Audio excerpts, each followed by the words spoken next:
여정은 캐나다의 하느님 말씀 국제종교교육센터에서 기획한 가톨릭 신앙 연구 안내 프로그램 가운데 첫 번째로 나온 평신도를 위한 성서공부 교재이며 본 영상물은 한국 가톨릭 생활 성서사에서 출간된 성서의 길을 따른 여정을 요약하였습니다.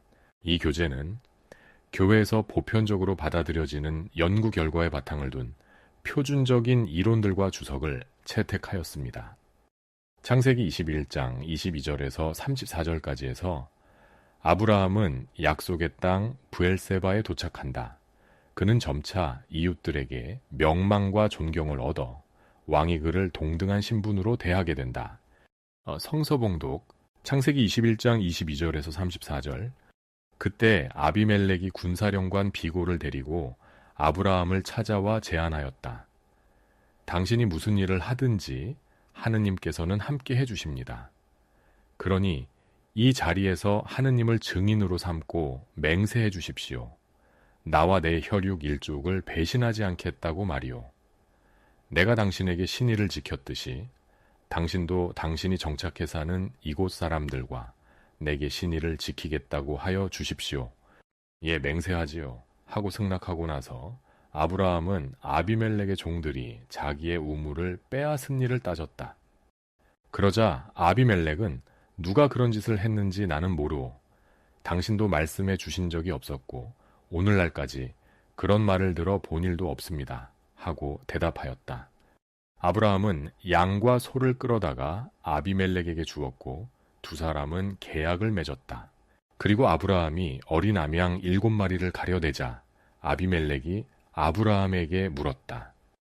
어린 암양 7마리를 무엇하러 따로 골라내시오? 그는 이 어린 암양 7을 받으시고 이 우물은 내가 팠다는 것을 인정해 달라는 것이요 하고 대답하였다. 이렇게 두 사람이 거기에서 서로 맹세했다고 해서 그곳을 브엘세바라고 하였다. 브엘세바에서 계약을 맺은 다음 아비멜렉은 군사령관 비고를 데리고 블레셋 땅으로 돌아갔다. 아브라함은 브엘세바에서 에셀나무를 심고 그곳에서 영원하신 하느님 야훼의 이름을 불러 예배하였다. 아브라함은 블레셋 땅에 오랫동안 머물렀다. 여기에서 아브라함은 예모 있고 점잖은 협정을 맺는 평화 애호가로 제시된다.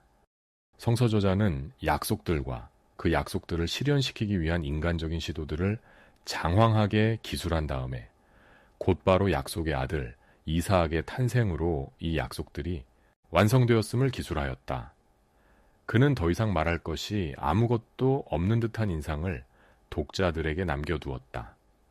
그러나 실상 저자는 이제 창세기 22장 1절에서 24절까지에서 아브라함의 신앙이 받게 되는 최대의 도전을 기술한다. 그러기 위해 그는 있는 재능 전부를 쏟아붓고 있는데 그 결과 이 대목은 그의 작품 중에서 최고의 것, 문학작품의 걸작이 된다. 성서봉독 창세기 22장 1절에서 24절까지.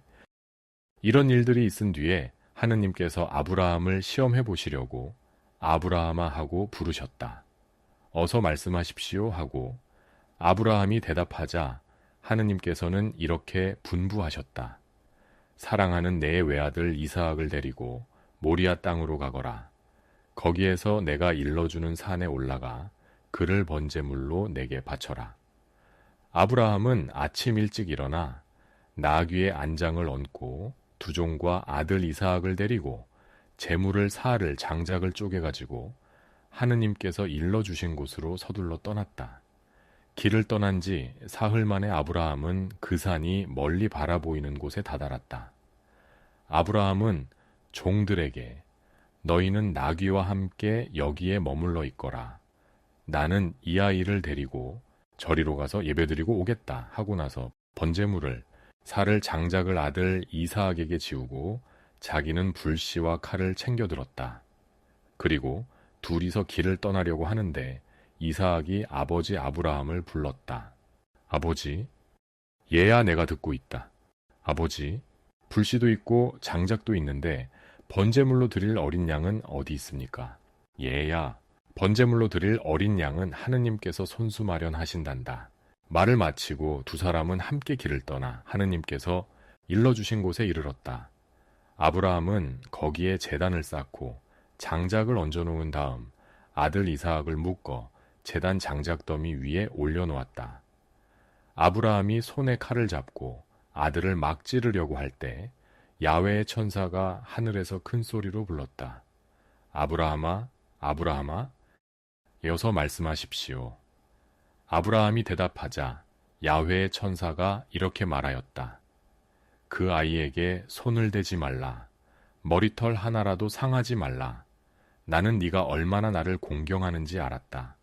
너는 하나밖에 없는 아들마저도 서슴지 않고 내게 바쳤다.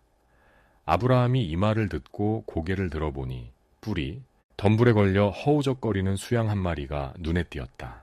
아브라함은 곧 가서 그 수양을 잡아 아들 대신 번제물로 드렸다. 아브라함은 그곳을 야훼이레라고 이름 붙였다. 그래서 오늘도 사람들은 야훼께서 이 산에서 마련해 주신다고 한다. 야훼의 천사가 또다시 큰 소리로 아브라함에게 말하였다. 네가 네 아들, 내 외아들마저 서슴지 않고 바쳐 충성을 다하였으니 나는 나의 이름을 걸고 맹세한다. 이는 내 말이라. 어김이 없다. 나는 너에게 더욱 복을 주어 네 자손이 하늘의 별과 바닷가의 모래같이 불어나게 하리라. 네 후손은 원수의 성문을 부수고 그 성을 점령할 것이다. 네가 이렇게 내 말을 들었기 때문에 세상 만민이 네 후손의 덕을 입을 것이다. 아브라함은 종들이 있는 곳으로 돌아와서 그들을 데리고 걸음을 재촉하여 부엘세바로 돌아갔다. 아브라함은 부엘세바에 눌러 살았다. 이런 일이 있은 지 얼마 뒤에 아브라함은 아우나홀의 아내 밀가에게서 자식이 태어났다는 소식을 전해 듣게 되었다. 그들의 이름은 아래와 같다. 마다들 우스, 그 밑에 부즈와 크무엘이 있었는데 크무엘은 아람의 아버지다.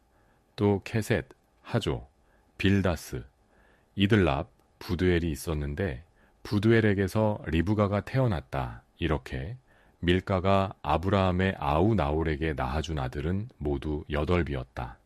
나홀에게는 르우마라는 소실이 있었는데 그에게서 테바, 가함, 다하스, 마아가가 태어났다. 이 대목의 바탕을 이루고 있는 것은 과연 무엇인가? 사람, 특히 어린이와 심지어는 맨 처음 난 사내아이까지 제물로 바치는 문제는 수세기 동안 하느님의 백성을 괴롭혀 온 것이었다. 그들이 함께 살고 있던 백성들은 어린이를 희생제물로 바치고 있었다. 특히 갓난아기들을 죽여서 새로 짓는 건물의 토대에다 묻는 관습은 이교 가나안족들 사이에 널리 알려져 있었다. 하느님의 백성은 그러한 관습을 두려운 눈으로 지켜보고 있었다. 그들은 율법을 통해 하느님으로부터 인간을 희생제물로 바치지 말라는 가르침을 배웠었다. 그러므로 이 대목의 바탕에는 사람 대신 짐승을 희생제물로 바치도록 하며 짐승을 바침으로써 첫 아들의 목숨이 속량되어야 한다는 가르침이 깔려 있는 것이다. 그러나 그것이 이 대목의 주된 가르침은 아니다. 이 대목은 곧 완전한 신앙인으로서의 아브라함을 보여주고 있는데 이는 그가 이 극심한 시험을 받아들이는 방법을 통해 나타나는 사실이다.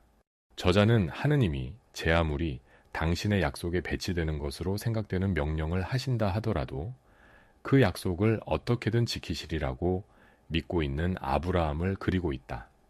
노인이 자기의 외아들을 포기한다는 것은 자기 자신의 생명을 바치는 것보다 더 값비싼 희생이다.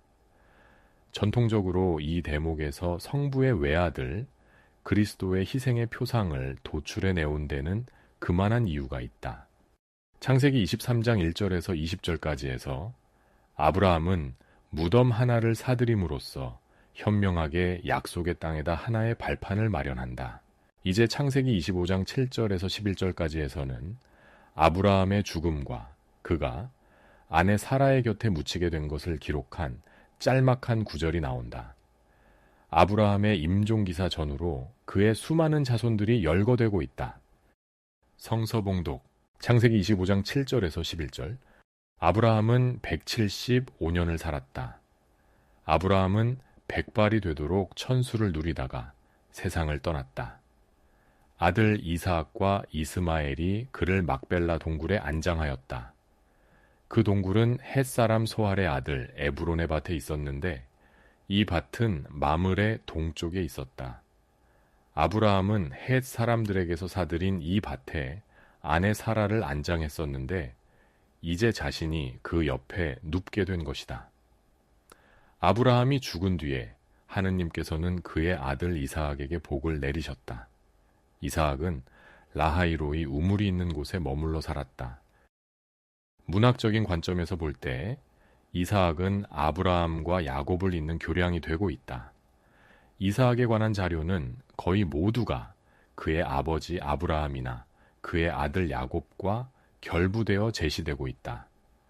아브라함이나 야곱과 관련된 부분들 이외에 이삭을 중심으로 전개되고 있는 주제들은 없다. 따라서 이 구역에서는 이삭을 직접적으로 다루는 부분을 따로 할애하지 않았다.